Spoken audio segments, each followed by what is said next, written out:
Hello, hello. Welcome to Quit the Money Pit podcast, first episode.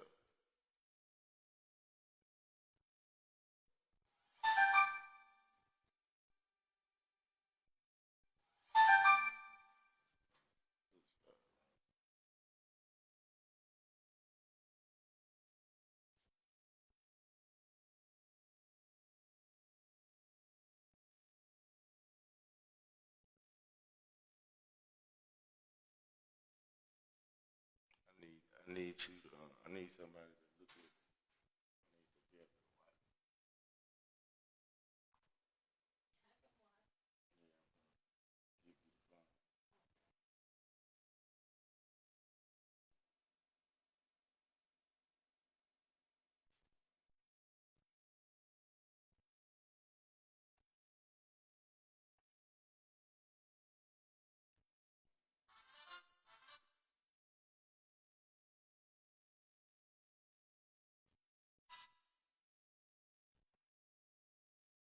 Yeah, hello.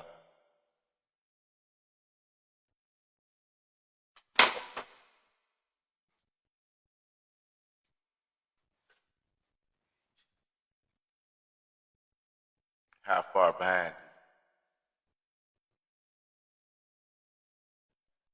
Yeah, because it automatically has a delay. But hi, you guys. Welcome to episode one of the Quit the Money Pit podcast. I am here. I am Cortez. I go by Supreme Tez. I'm a cinematographer. I'm here helping Miss Sharon May out with getting her podcast up and going and a documentary that we're working on, and promoting this fire book, man. This is an amazing book, man. Everybody should go check it out if you haven't. Definitely go pick it up. Um, at the moment, I don't really know what to say to you guys yet, but I can tell you that if you have a problem with gambling or you need help to put down them gambling chips and put down them poker cards, there is help. There is light. There's people that's been through it. And Miss Sherry Mabel is one of the most inspirational people. She done been right there, right there where you are. So she speaks from a place of experience and a place of love. So I just need everybody to, give a warm hand clap, and I need everybody to just cheer and turn up. And shout out to Miss Sharon Mabel, and I would like to introduce her, Miss Sharon Mabel. Let's go, quick money, let's go.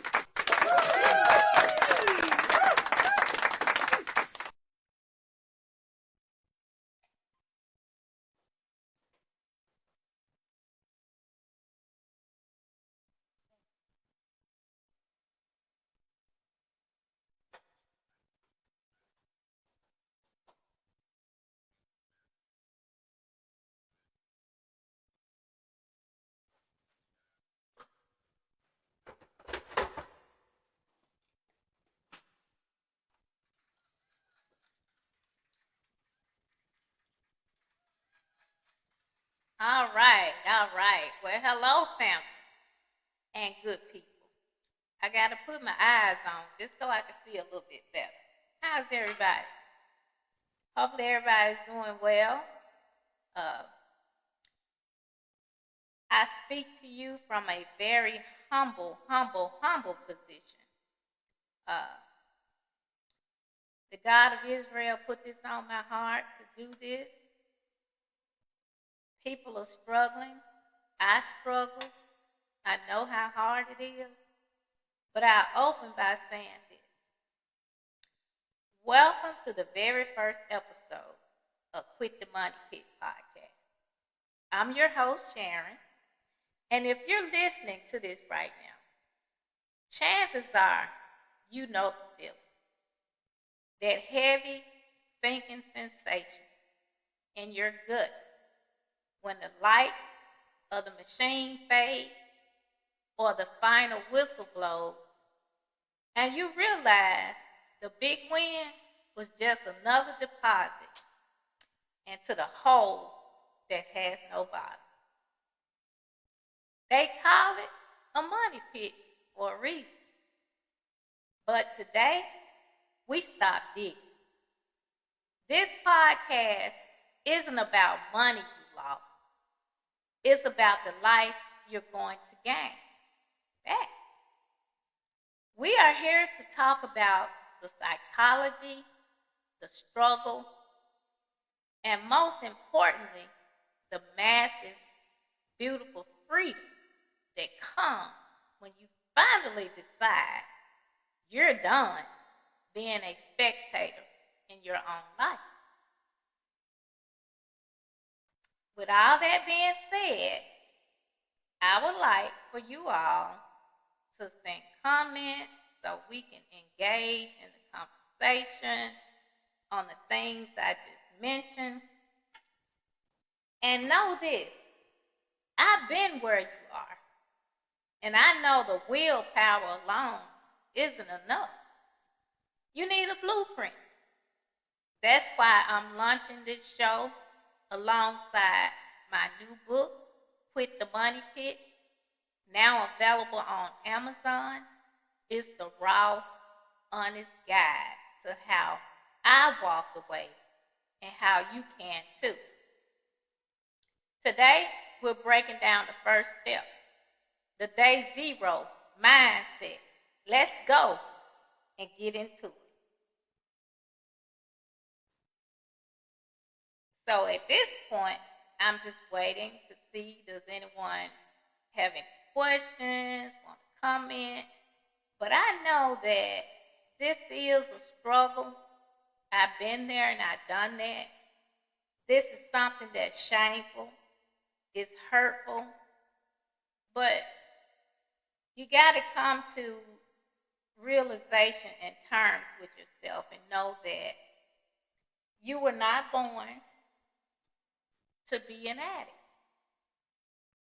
And one thing about gambling, it's a hidden addiction. You will continue to engage in it and you do all that chasing and chasing and chasing. That's the addiction part of it, because you can't seem to let go of that loss. And all you do is tell yourself, I'm getting my money back. I'm going back. I'm going to win, and I'm getting my money back. And you can spend hours and days and weeks and months, years of your precious life chasing that loss. But I'm so grateful and humble today because it's so many people that's suffering in silence. They really are. And you lie to yourself. You lie to your family. You lie to your friends. You lie to the people that's close to you. But eventually, that addiction, it will find you. Because it's going to hunt you. And you got to decide someday, you know what? I had enough. And we work so hard, especially this day and time, with things being the way they are with the economy and job loss and everything that's going on in the world. And the last thing you should want to do is take your hard-earned money and give it away to a pit. And I know that coming from that conference in New York a few weeks ago, gambling, especially sports gambling, is on the rise. Problem gambling. College students in particular are taking their grants and loans and putting it in the wrong place instead of investing in themselves. And it's on the rise, especially for young men in particular. And my heart is heavy today because I do host classes every Thursday. It can be virtual or you can come out. Put aside the shame, put aside the hurt, and let me help you. I help myself. I've lost things, I've lost people, but it's okay because I had to walk that walk. And in order to help myself, which I did and I chose, and I'm so grateful that I did, I can be an expert at this. I am an expert at this because I am a live life experience person. So stop fooling yourself. Be real with yourself. Sometimes we can go too far. I know I did. And this is something that I started very young in my life, like at the age of 9. I was playing cards, shooting craps. I did it all the way into my adult life. And one thing about this gambling addiction, you don't fess up to it because it's so strange how you know the experience of it, but you continue to engage. And believe you me, casinos, and not to put down owners of casinos, but that's a place that set up to gain money, not lose money. And it would just, it would grieve my heart all the time how I would just see people so downtrodden. And I was like, you know what? I see myself in them because I was going too much. And if you see the same people every time you go, then that's a signal or something tells you that it's too much. So at some point, you have to just tell yourself, I can't do this anymore. And I chose that. And I'm just waiting on a few people to link in and tell me what you think. What was your funnest gambling and the worst? Okay, my first funnest, as you said, most enlightening experience. I was 21 years old. I had gone to Las Vegas to participate in the Police World and Fire Games.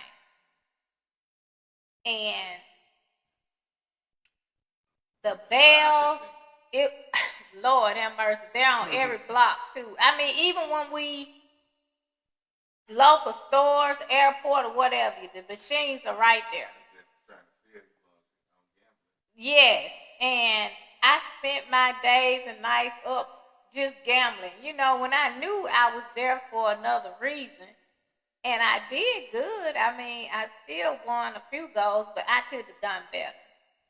And I just couldn't get over the fascination of the lights and the music and the drinks and yeah, the food. It was something. And also when they opened the Splash Casino down in Tunica, and like I said, they know how to market their customers, and they knew that first responders, their check was coming bi-weekly, and they allowed us to skip lines, get in complimentary.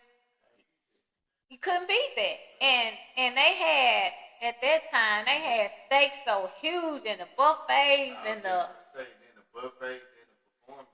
That's how they reel you in, because it might be an artist you like, well, just let me go because such and such is gonna be there performing, or the buffet. Right. And then you end up staying. Yes, they had a lot of entertainers to come in, and it's all just a hoax, though. Mm-hmm. At the end of the day, it's to stroke your ego after they rob you. Right? Yes, and so many people. Right, and so many people have lost fortunes and loved ones and property and businesses, but my work, you ask the question, what was my worst experience? I guess this was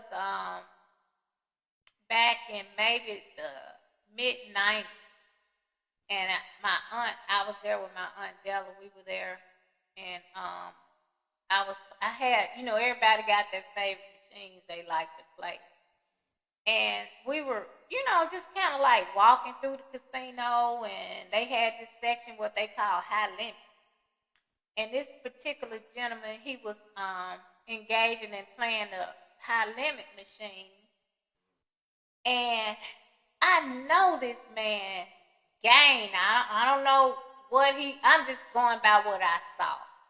So he hit so many jackpots on these high limit machines, and it came out to be over $200,000. And the gentleman's wife kept saying, "Honey, let's go. Isn't that enough? Let's go. Let's get out of here." He like, no. He just kept going. And eventually, the lights stopped going off on the machine, meaning the jackpots kind of like faded away. And so we kind of watched the whole deal from the beginning to the end. And finally, my aunt and I said, you know what, we just gonna go ahead and get on out here because nothing was going our way. And on our way out, we got to the parking lot and saw all these police cars and ambulance and all this stuff. And this gentleman ended up taking his own life, and that was so sad for me. That money is good, so you lose everything. It's just not worth it. It's not worth it. You lose everything that you worked hard for, and I was just sad about it. And I saw a few people fall off stools and. Yeah, I'm saying plus nobody has a winning reputation with the casino. You only gonna get a little bit of the money that you done lost, or that somebody else done lost. Right. You ain't gonna win every time. You're gonna lose the majority of the time. Exactly. And like I said, you don't know if that person winning or losing because they could have lost all week long and just went back that particular day. You could have lost 10,000 this week, and then somebody see you hit a $5,000 jackpot. You still down half your money. You still lost 10,000. Winning 5,000 ain't number winning a percentage of your own money. Right. And it's just when you get people to really see what's really going on, then I think they will take that turn. But it's such a hard subject to talk about. Because they stuck on people. People get offended when you try. That's just like being addicted to a drug, and I try to tell you, I can get off crack. Well, I ain't no crack yet. Right. They don't like to be called. Right. You know what I mean? It's hard to hear it, even though they know it's a problem or they know it's an issue. The first thing, just like you said, is to accept the fact that right. Gambling is a problem. If I didn't, but I probably had $2, $3, $4 extra $1,000 a month. You know what I mean? Because I know people who go to casino every weekend. They getting free rooms. They got so many free room coupons. They let you know that they lose a lot of money. And all they have to do, just for transparency, right? Check your bank account. That's all. Check and see how many times you went up there and swiped that ATM machine, and see how many times you would charge fees. Think about the money you took with you before you actually withdrew from the ATM, and that should be some type of. Let you know. Look, this is. Lost all that plus the free play. But I'm gonna tell a story. I was kind of like interviewing people before I actually finished my book, but I started on it like 7 years ago and finally wrapped it up. But I was talking to a lady one time, and she was telling me that she wasn't a gambler, but her husband was. And she was like, we went down there, and my husband, he was looking all funny, like, it's not funny, I'm just saying, I know what she's saying. And she said her husband ended up writing all these checks and everything. She went up to the window and confronted the people like, no, my husband wouldn't do that. He didn't write all these checks. I don't know what y'all are talking about because he wouldn't do that. But come to find out, you know, they have cameras everywhere. And they rolled the camera back and showed the lady where her husband had gone up there and written all these checks. You know? So you lie to yourself and you lie to others. You be in denial at the end of the day, you know. But it's just not worth it. It's hard. It's hard to quit. But I did it and I quit. And I'm trying to get other people to come on board, you know. It's definitely getting worse because they making it even more available. They let people gamble on their phone, on everything. You can gamble on every sport, Anything. gamble on traffic. Yes, and the algorithm, you know, they kind of like, it's just like marketing. They see what you Googling and doing this and that. Try to advertise it. Yes. And like I said, I'm not here to put the man out of business, you know, who engage in these things, but I want to bring awareness to the people that put more into yourself, put more into your family and your community, you know, and quit this thing because eventually my bottom was it just started to affect my health. You know, that stress of being up, chasing and losing and, you know, I just couldn't. It was detrimental to me, you know, but I pray that this message get out and I won't continue to beat the pavement, but I'm just going to say a few more things and then I'll say this in closing. It's not worth it. You got to remember, who am I hurting? Who all am I hurting? And if your significant other or loved one that care about you the most more than the casino keeps saying, just stop, quit going down there. Take heed. Because they see the addiction and you don't, right? Like, honey, they won't, I think you're going too much. Or I think you should quit, you know. But when they're saying, don't go. Please don't go. Yeah, and you end up gambling yourself off a cliff. Right. But before I, you know, wrap up my first episode of Quit the Money Pit podcast, I want you to just take a second and look at your hands for the first time in a long time. They're not holding a ticket, a controller, or a card. They're empty. And that means they're ready to build something new. So if today's conversation hit home, don't let the feeling fade. The journey out of the pit is a marathon, not a sprint. And I've laid out the entire map for you in my book, Quit the Money Pit. Here it is on Amazon.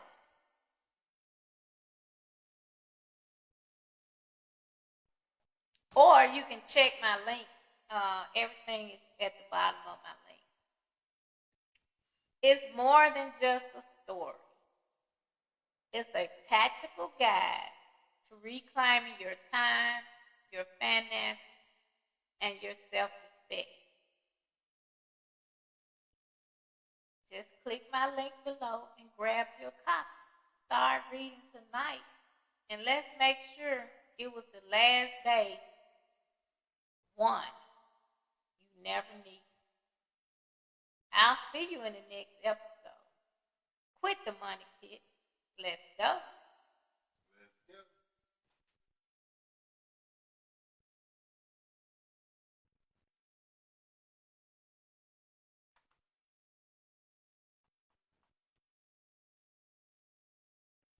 Say one by one.